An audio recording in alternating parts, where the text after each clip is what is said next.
So the number one question that popped up when the Forerunner 245 was released was what's the difference between the Forerunner 245 and the Forerunner 645, because both of these devices actually have a lot in common. But what's funny is that the 245 has some stuff that the 645 doesn't, but conversely, the 645 does have a few things that may make you want to plunk down a little bit more money for it. So in this video, I'm going to go through all the big differences as well as some of the not so obvious stuff between these two devices. Oh, and if this video does help you out at all, don't be shy about hitting that like button down below. It definitely helps the channel a lot and I appreciate it. Okay, so let's start on the outside. So the 645 and the 245 are nearly identical in terms of their dimensions, with the 645 being ever so slightly larger and just slightly heavier, but for all intents and purposes, they are pretty much exactly the same. They both share the exact same 240 by 240 pixel 1.2 inch transflective display with Gorilla Glass 3, and then both use a 5-button configuration. The 645, however, is going to have a stainless steel bezel versus the plastic bezel in the 245, so this 645 will be a little bit more premium in terms of the build materials and the looks. And then on the back of the device, you'll see some more differences, with the first being the heart rate sensor. The 245 actually has the more current Elevate heart rate sensor that also includes the Pulse OX sensor that can monitor your blood oxygen levels. That can provide more information, especially in regards to advanced sleep tracking, where it'll track your blood oxygen levels when you sleep. And then in regards to the performance of the heart rate sensors, even though the Forerunner 245 does have the more current heart rate sensor, realistically, both of these are going to work pretty much exactly the same, where they're going to work really well for steady state cardio and most endurance-based sports, but may not be quite as accurate with some other activities. But I'd encourage you to check out my full review of the 645 as well as the 245, and I have links to both of those videos in the description below.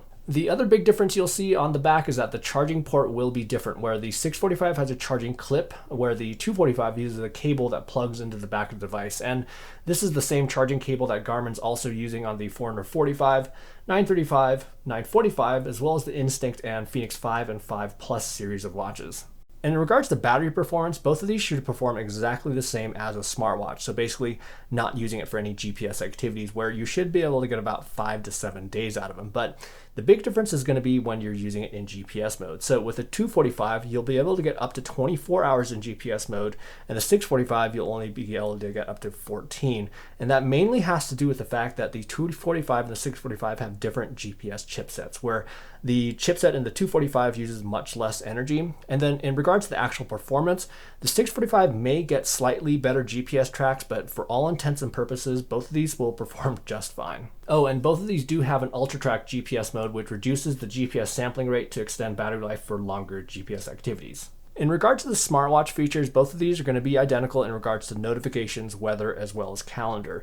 But the 645 will actually have Garmin Pay for contactless payments. And then in regards to music, there's actually a difference here. While both offer onboard music storage and playback with Spotify, Deezer, as well as loading up your own purchase tracks, the 645 also has iHeartRadio, where the 245 does not.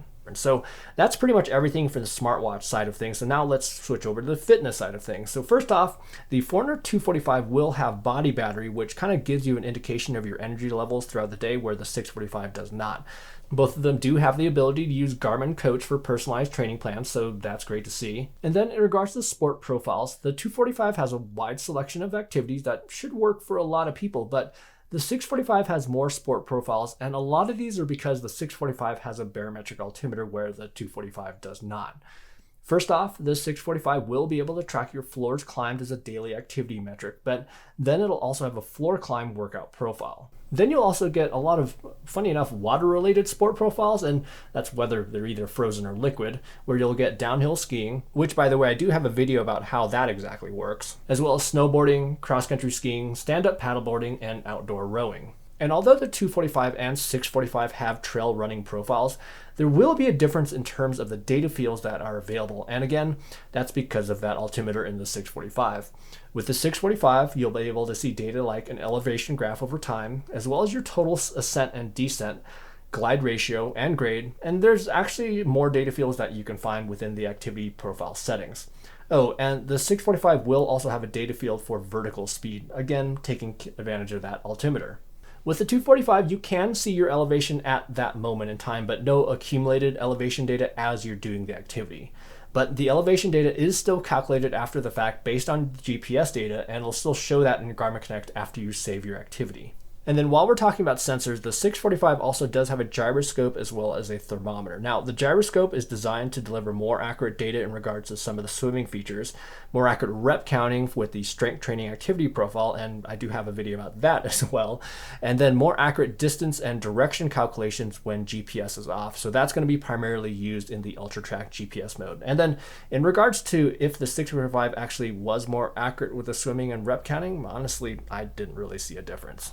And then there also will be a difference in regards to run dynamics. Although both can pair with an external sensor like the RD FootPod to collect vertical oscillation and ground contact time, the 645 also has the advantage by being also able to collect running power with a compatible accessory by using the Garmin Running Power app, where this 245 doesn't have that ability.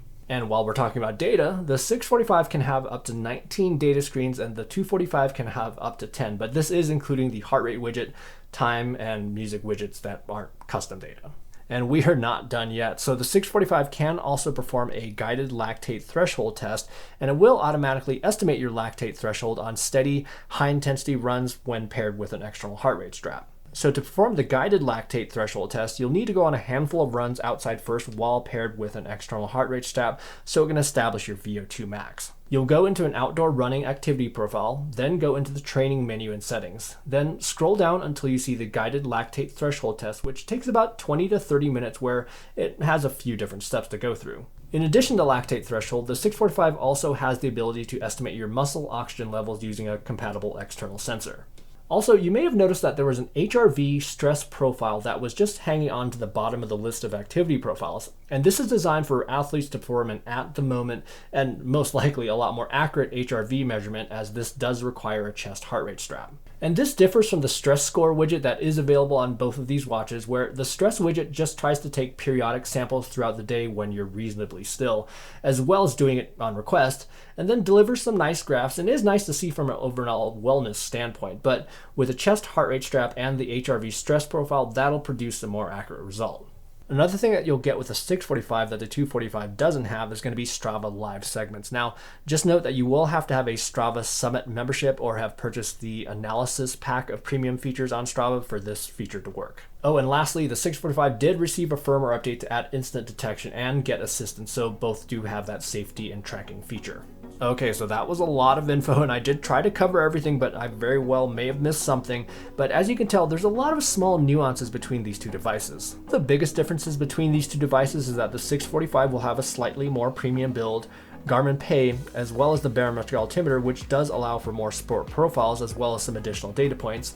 The 645 also does have the ability to pair with external sensors to collect running power, as well as muscle oxygen levels, as well as being able to perform that lactate threshold test. Although the 645 did come out much earlier than the 245, the 645 is designed for that person that wants to take their running and fitness to the next level, but it's not like the 245 is any slouch by any means. It provides a lot and should work for a lot of people, plus it does have that PulseOX sensor. Anyhow, if this video did help you out at all, make sure to hit that like button down below, and also subscribe to the channel for plenty of sports and fitness technology videos that are coming soon. And in the meantime, have fun with your fitness, and we will see you in the next video.